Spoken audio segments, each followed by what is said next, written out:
Good morning नतून एक सकाले सबाइके अनेक अनेक भालोबासा और शुभेच्छा जानिए शुरू करছি আমি আজকের ভিডিওটি। এখন বাজে সকাল 9টা। চলে আসলাম তোমাদের সামনে। সকালবেলা সিদ্ধ ভাত রান্না করে নিয়েছি। ছেলে স্কুলে যাবে কারণ আজকে ওর তৃতীয় দিন পরীক্ষা। এক এক দিন দুটো করে পরীক্ষা হচ্ছে। গতকাল দুটো পরীক্ষা হয়েছে, তার আগের দিন দুটো পরীক্ষা হয়েছে, আজকেও দুটো পরীক্ষা। ওকে খেতে দিয়ে দিয়েছি কারণ কালকে রান্না করতে লেট হয়েছিল বলে ও না খেয়ে গিয়েছিল। না খেয়ে পরীক্ষা দিতে গেলে ভীষণ খারাপ লাগে, তাই আজকে সকাল সকাল সিদ্ধ ভাত রান্না করে নিয়েছি। তাই চলো ওকে খেতেও দিয়ে দিয়েছি। আর মায়ের জন্য সিদ্ধ ভাত করেছি, কিন্তু মায়ের ভাতটা একটু মানে আঠা আঠা ফেনা ফেনা করেছি। আলাদা করেই করেছি, দুজনের ভাত দুটো আলাদা করে রান্না করেছি। তো চলো দেখে নাও। এই যে মায়ের জন্য করেছি পেঁপে সিদ্ধ আর উচ্ছে সিদ্ধ দিয়ে, এর মধ্যে লবণ দিয়ে দিয়েছি একবারে, একদম ফ্যান ফ্যান করে ভাতটা করেছি। ফ্যানটা নিচে চলে গেছে, মানে এটাকে মার গালা হয়নি, সেভাবে করেছি। মায়ের ভাতটা আলাদা করে বাটিতে করে রান্না করেছি এটা। আর ছেলের জন্য যে সিদ্ধ ভাত করে নিয়েছি, পেঁপে সিদ্ধ আলু সিদ্ধ, ওটা দিয়ে ও এখন খাবে। যে একটু মাখাচ্ছে, লবণ থেকে নাও। আর পেঁয়াজ কুচিয়ে দিচ্ছি। পেঁয়াজ খাবি না? তাহলে লঙ্কা দিচ্ছি। কাঁচা লঙ্কার তেল দিয়ে সিদ্ধটা মাখিয়ে খাবে। পেঁয়াজ নেবে না, কারণ পেঁয়াজ খেলে মুখে গন্ধ হবে, এই জন্য পেঁয়াজটা খাবে না। আর দুপুরে রান্নার জন্য আমি দেখো সবজি টবজি সব কিছু কেটে নিয়েছি। কুশি আনাজ কুচিয়েছি, এটা ভাজা করব। এখানে উচ্ছে আর আলু দিয়ে কেটেছি, এটা মাছের ঝোল রান্না করার জন্য। দেখি বাবা যদি মাছ আনে তো মাছের ঝোল হবে, আর নইলে দাদা এখন আবার মাংস নিয়ে আসলো, এই জন্য মাংসটা রান্না করতে হবে। সবজিটা তো আগেই কেটে নিয়েছি, এর জন্য একটু প্রবলেম হয়ে গেল।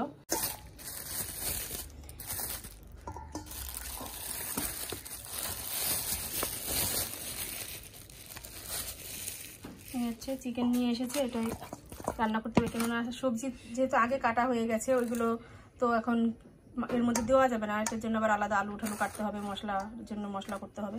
এই যে ভাত নিয়ে আসলাম, দেখো এইটুকু ভাত খেতে পারবে, এর থেকে বেশি পারবে না। সব ভাত এই যে রয়ে গেছে, খাবে না। আর এই যে দাদা ফল কেটে দিয়েছে, ভাত খাওয়ার পরে ওষুধ খাবে, ওষুধ খেয়ে ফলগুলো তারপর খাবে।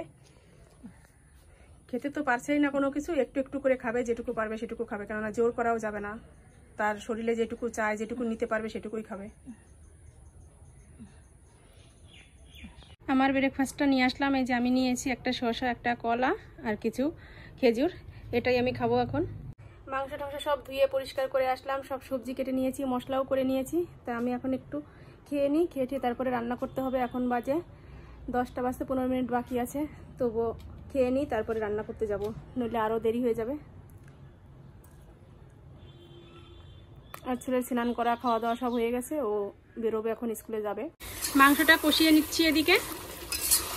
ভালো করে কষানো হয়ে গেলে এখান থেকে আলাদা করে মায়ের জন্য একটু হালকা করে ঝোল দিয়ে রান্না করব, আর আমাদের জন্য একটু শুকনো শুকনো করে রান্না করব, মানে একটু ঝোল কম দিয়ে। আর এদিকে সেই উচ্ছের তরকারিটা বসিয়েছি। মাছ আনেনি আজকে, মাছ ছাড়াই মানে গা মাখা করে রান্না করব।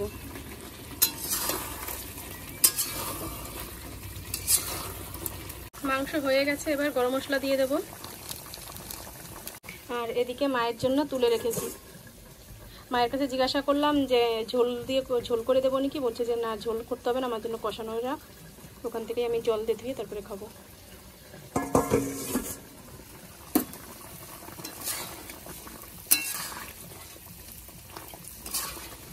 রান্না কমপ্লিট হয়ে গেছে, চলো তোমাদের একটু দেখিয়ে।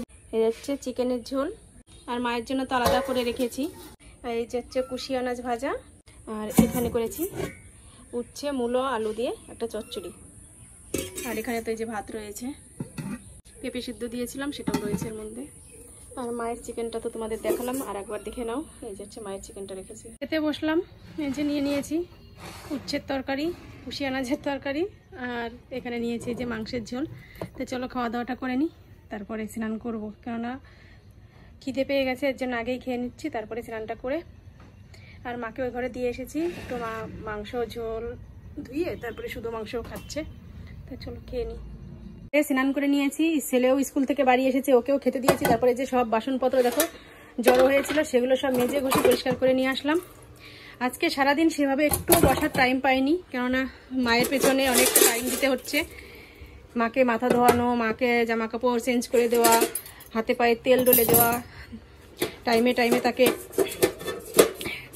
খাওয়ানো, মানে খেতে তো পারছে না কিছু, তবু এটা খেলে ভালো লাগবে নাকি, ওটা খেলে ভালো লাগবে নাকি, এরকম বলছে যে আমাকে একটু এটা এনে দে, ওটা এনে দে।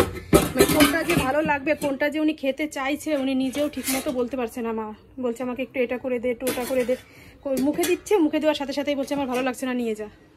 কি বলবো, এখন কিছু বলারও নেই। যেটা মুখে ভালো লাগবে, যেটা একটু খেতে পারবে সেটাই খাওয়াতে হবে। এখন যতদিন মানে কোনো কিছু সঠিকভাবে খাওয়া না শিখছে, মানে না খেতে পারছে, ততদিন তো করতেই হবে এরকম, তাই না? ভাত দিয়েছি, ভাত খেতে পারেনি।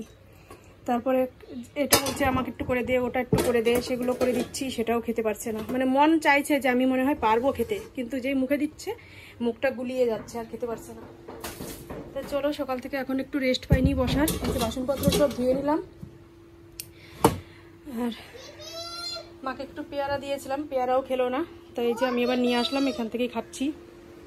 করে শুয়ে পড়েছে। আমিও এখন একটু শোবো, কেননা না শুলে আর ভালো লাগছে না। দেখো এখনো স্নান করেছি প্রায় 2 ঘন্টার উপরে হয়ে গেছে, কিন্তু এখনো চুল টুল কিচ্ছু আঁচড়াতে পারিনি। কিছু জামা কাপড় ছিল, সেগুলো সব ধুয়েছি। তো চলো এখন একটু রেস্ট নিয়ে নিই, তারপরে আবার বিকালবেলা তোমাদের সাথে কথা বলছি।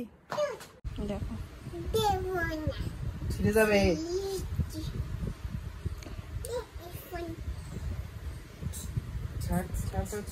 ও কি কি অন্যায় করেছে সেগুলো শুধু একটু বলেছি, আর সাথে সাথে দাদাকে আদর করে মানে ভুলাচ্ছে। শুধু বলেছি তোর কম্পিউটারে দেখো কি কি করেছে। এত অসুবিধার মধ্যে দিয়েও দেখো সেজে গুজে দাঁড়িয়ে রয়েছি। এইমাত্র রিলস করলাম, আর এই যে শাড়িটা এখন ভাঁজ করছি। কারণ সারাদিন তো সেভাবে কোনো কিছুই তোমাদের সাথে শেয়ার করতে পারছি না, কেননা খুব ব্যস্ততার মধ্যে রয়েছি, কেননা মায়ের কাছে বেশি টাইমটা থাকতে হচ্ছে। এর জন্য ভিডিও সেভাবে করতেও পারছি না, কোনো কিছু হচ্ছে না। তা চলো আজকের মতো ভিডিওটা এ পর্যন্তই। রাত্রে এত শুধু রুটি বানাবো, রুটি খাওয়া দাওয়া হবে, আর কি দেখাবো রুটি বানানোর। তো চলো আজকের মতো এ পর্যন্তই। তোমরা ভালো থেকো, সুস্থ থেকো, আর আমাদের পাশে থেকো। আর আমার চ্যানেলটি এখনো যারা সাবস্ক্রাইব করেনি তারা সাবস্ক্রাইব করে পাশে বেল বাটনটি বাজিয়ে দিও। চলো আজকের মতো টাটা বাই বাই। আগামীকাল আবার দেখা হবে নতুন ভিডিওর সাথে। টাটা।